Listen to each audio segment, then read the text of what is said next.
screening, assessment, and diagnosis.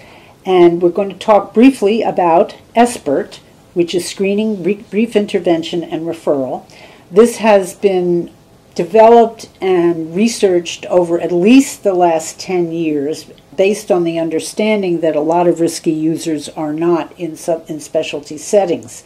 So it's a comprehensive and integrated public health approach to delivering early intervention. There are a lot of people who drink and use who can stop easily and do.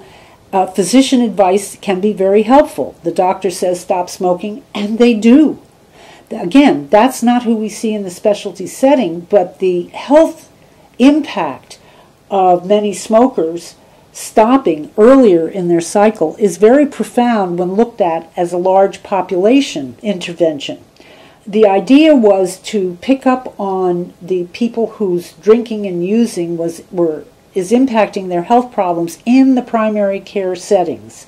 So the settings for them are things like hospitals, emergency rooms, trauma centers, and other community centers where you can have brief intervention. And it's often done, for example, by curbside consult.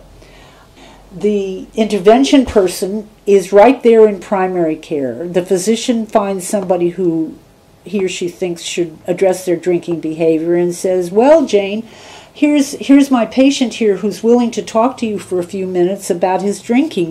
Can you chat with him about that?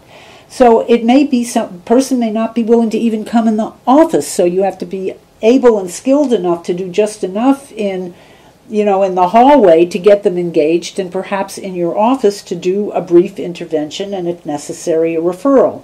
So screening quickly assesses the severity of the substance abuse and identifies an appropriate level of treatment. Brief intervention focuses on increasing insight and awareness, and that may be just a few sessions of advice or education. There are now some very nice health education manuals that are used for this, and referral to treatment that provides those identified as needing more expensive care with access to specialty care.